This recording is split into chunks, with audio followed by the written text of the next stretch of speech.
Chapter 4. Fuku Birth. Everyone was on the bridge after resting, ready to do a jump. 5, 4, 3, 2. Jumping out. We've returned to normal space. I don't have coordinate confirmation, planned position error. No problem with both the hull and systems. I'm reading something in the wide area radar. Shape is model D099. It's not in the ship registry, but it's probably a reconnaissance ship. It hasn't noticed us yet. We can detect things pretty fast, but they can't. However, they will notice us soon. Captain, I set a new route. Urgent jump. The other party has noticed us. 20 more ships have jumped out. Jumping in 10, 9, 3, 2. Jump out. The Kamadeg jumped back out into normal space where space pirates were waiting to ambush them as expected. The pirates launched bombs at them, but it hardly did anything besides making the ship shake. Crack! Crack! Cracks began to form on the spherical unit in the center of the table, and something like steam squirted from it. Ship control is down 3%. The enemy ship is attacking us from the front. A ship jumped out to attack the Kamadeg. A main, who was distracted by the cracking unit, made a sharp turn to avoid it. Crack! Crack! Control rate down 8% more. A main. I know. Kiriko, ready the escape pods. Neju, move quickly. Brother, what's going on? Neju's puzzled tone was natural. They couldn't believe they were going to have to abandon their newly built ship made by Hakubi Washu, and its contents too, a mountain of treasure. Kiriko, please. Captain. Seina's sense of smell for crisis was usually reliable. Kiriko hesitated for a moment. Roger that. Kiriko took Neju's hand and went to the gate that contained the escape pods. But the gate suddenly disappeared. We've lost the subspace link. The bridge is in quarantine. Communication is impossible. The control system is barely functioning. I feel like I have something to do with this somehow. Don't say such a thing. Washisama built this ship. I guess my bad luck surpasses even the greatest genius. Oniai-chan, it will be okay. Surely these old ladies will do something to save us. Don't call us old ladies, you lowly skank. You shouldn't say such rude things, you'll get wrinkles. Old lady. Don't fight. Envy, look for an access point. On it now. More enemies are coming. Crack. Crack. The crack of the unit was getting bigger. Something is jumping out. Damn it. I can't dodge it like this. The pirate ship came out by the ship and shot it with paint bullets. Paint bullets. Irma reported, and then all the monitors on the ship went out. Everyone was silent as steam came out of the unit. Neji-chan. I'm sorry, but it seems that I can't protect you. At that time Seina tried to look towards Neju. Crack! Crack! Suddenly, something long and shaggy began to come out of the crack in the unit. Well, the unit shook and then fell off the table. Everyone reached out for it reflectively, but no one caught it. Everyone got down bracing for an explosion, but one never came. Instead they heard, Mia, a weak cry. What is that? Seina looked up and saw a thing in the egg that looked like Ryoki, only a little smaller. He looked up at it. Mia. A flood of light engulfed the bridge. Something came up on the monitors.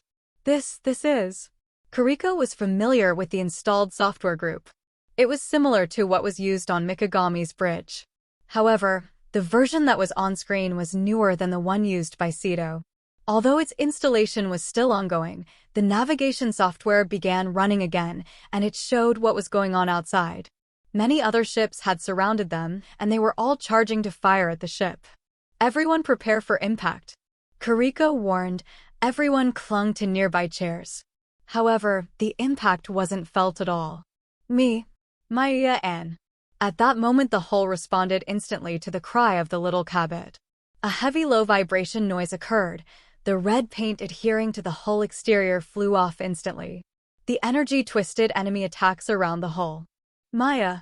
The ship moved so fast away that the bridge that should have been fixed in subspace shook. Even though most of it was absorbed by inertia control, it felt like a magnitude 8 earthquake. The ship disappeared to the pirates. We just teleported. I've only heard of Royal Tree ships doing this with their exteriors blown off. Kamade quickly withdrew from the battle zone and went into hyperspace. What is this? Irma asked. Outside was wrapped in light different from ordinary hyperspace. This is a special type of hyperspace used for communication. Only the royal ships can pass in here by ship. Kariko replied. Only royal ships? But it's almost never used unless the royal ship is incognito. There are various problems that would pop up if it was known to the outside world.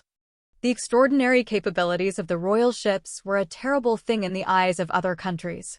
So various behavioral restrictions were placed upon them. Ms. Neju. Kariko was concerned about Neju saying anything. I was already shown it aboard the Mikagami, Neju briefly said. She smiled at Kariko to put her fears to rest. Kariko responded with a small nod. This is going to sound weird, but there are new subspaces that have been added, Amain said. 4 living spaces had been added to the ship. A field in spring, a summer ocean, an autumn mountain range, and a winter mountain range. This new navigation system software is amazing. It's better than Ares, Irma said. It seems like this little one hatching has given us new software. They looked at the little creature. Mia, it was still struggling to get out of the egg shell.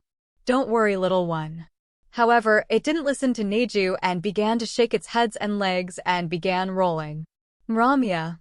Neju caught it. The cabbit began looking around for something. Maya. Its line of sight stopped at Sena, and it began to cry. Oh, I see, little one, you know who your husband is. Hey, brother. Will you help this child out? Oh, yes. Sena softly lifted the egg. Mia. The cabbit pleasantly shook her tail that protruded from the eggshell as much as she could. Ha ha ha. Don't worry, we will get you out soon. Sena put his hands on the shell of the egg, but it wouldn't crack. What's wrong, Oniai-chan? This shell, it's really hard. Sena's face flushed and sweat dripped down his forehead. His fingers became pure white with pressure and trembled as he tried to get the shell to crack. The power of bioenhancement gave Sena a grip strong enough to crush rocks, but with all that power being used on the shell, the egg did not budge even slightly. Please allow me. Envy approached the little one and thrust a flexible manipulator inside the shell. Seriously? Amain said when the cabbit let out a strange groaning voice and kicked Envy with her feet. Envy was swiftly blown away and was beaten against a large screen wall. What are you doing, dummy? This is a little animal. Why are you trying to put strange things in it? I'm not. I put in a laser cutter. I thought that it would hurt the thing's body if we cracked it from the outside, but this ungrateful little animal wouldn't let me. Calm down, little one. We're trying to help you. Be patient a little while longer. Neju gently stroked the head of the child. As if understanding her, she withdrew her legs. NB, what's the situation inside the shell? The eggshell has an energy-repelling substance to keep it from being opened by an ultrasonic cutter, but there are already some cracks in the shell, so maybe you could use a hammer or something like that. Is there such a thing on this ship? Oh! What about this? Amain grasped Envy firmly while smiling faintly. What are you doing with me? Captain, please lend me that child for a moment. Sena put the egg on the table and Amain began to bash it with Envy. Wah. No. Stop, Amain. It screamed. Kin. Metal sounds reverberated on the bridge. Kin. Stop it. Stop. Ignoring Envy's sorrowful screams, Amain kept hitting the egg until it cracked. Maya.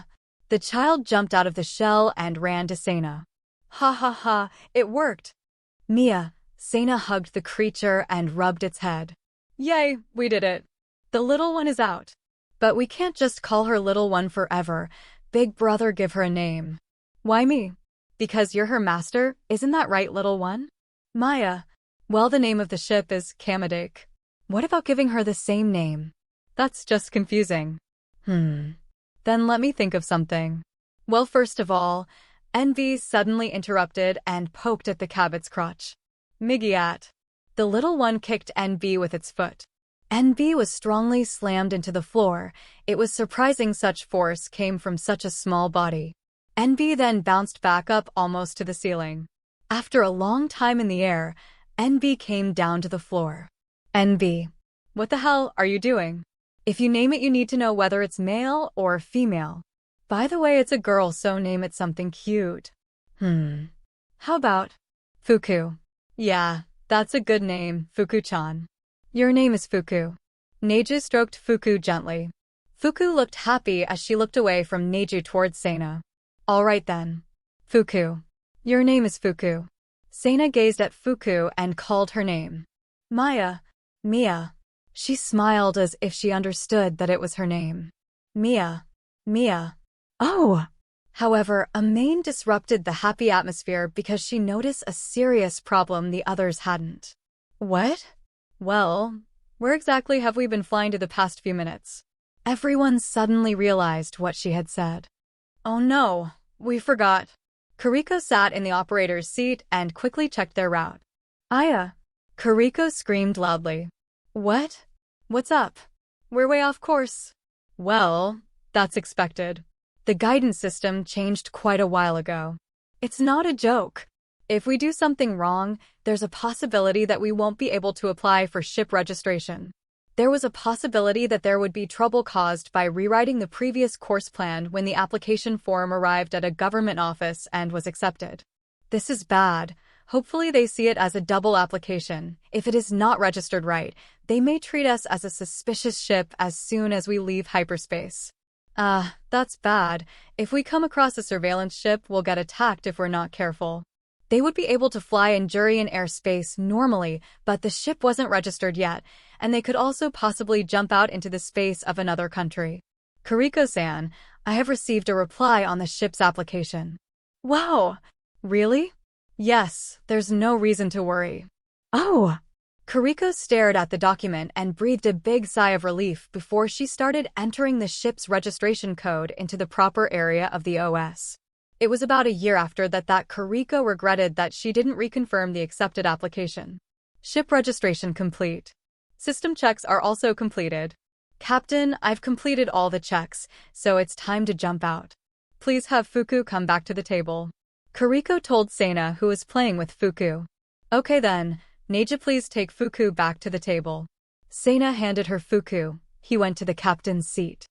Just to be safe, everyone please take cover in case there's a shock when we exit hyperspace. Kariko's and everyone's chair was covered with an inertia dampening field. 9, 8, 7. As she counted down, everyone's face grew nervous except for Fuku, who was in a good mood and not nervous. Jumping out. We've gone back into normal space. Really, that was a lot smoother than usual. Everything is reading green. There are no abnormalities. However, an accident happened when they switched from autopilot to manual. The ship suddenly began to deviate from the course. What's going on? Even though Amain did various things, it became impossible for her to control the ship. And that was not limited to just maneuvering. The OS is also acting abnormal. Access rates have suddenly decreased. All weapon controls are cut. Controls are limited to minimal operation. Amain's decision was quick. She kept power to the minimum necessary systems and cut off all the others. The operating system has returned to normal. Irma, see if we can regain control by downgrading. Roger that. Following Amain, Kariko and Irma started working on downgrading the systems. Seina, who couldn't do anything, sat and watched them work. Mia. Fuku went towards Seina and looked up at him. Brother. Neju, who was watching Seina and Fuku, called him. Seina looked towards Neju and noticed her gaze was pointed at Fuku. And instantaneously, he saw what she wanted to say. Seina picked up Fuku with both hands and approached the table in the center. The access rate is rising. No way. Kariko, who saw Irma's report and Seina's actions, noticed the cause of this abnormality. And as expected, when Seina took Fuku to the position where the egg unit was, the access value went to its highest value. In other words, if Fuku isn't on the table, it's not possible to control the ship properly. No, it's not just that. We were controlling the ship fine at one point even when she wasn't on it. Well then, why? Well, Fuku is just a newborn baby. Neju said confidently, so Kuriko tilted her head. I see, so perhaps she is not familiar with how to access the systems. Then we should keep her on the table during the mission, right? But we can't just keep her there 24/7. Then we will have to make use of the acceleration space somehow. With that, we should be able to maintain a decent performance as long as she stays in the center of the table. I don't think that's what Neji meant. I'm sorry, could you please keep Fuku-chan from moving from the center for a bit? Okay, I got her. Neju understood Irma's intentions and grabbed Fuku. Seina, can you move away a bit from Fuku-chan? Yes. Seina took a short step back from Fuku as told. Mia. Fuku flapped her hands and feet to chase Seina. The access value began to fall slowly. Seina, can you turn and look away? Mia.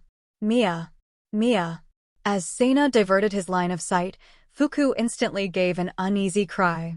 And the access value showed a sharp drop. It's all right. I'm sorry, Fuku-chan. Neju hugged and gently stroked Fuku, who licked her hand as if she was relieved. Even if she stays in the center, the access values go up and down. So you're saying it depends on how tense Fuku gets. Perhaps it might be better to say degree of concentration, rather than saying that. Kuriko watched Fuku walking back and forth between Seina and Neju. Smiling, a puzzled look emerged in her eyes. I see. This is going to be a tough job. She began rechecking the systems.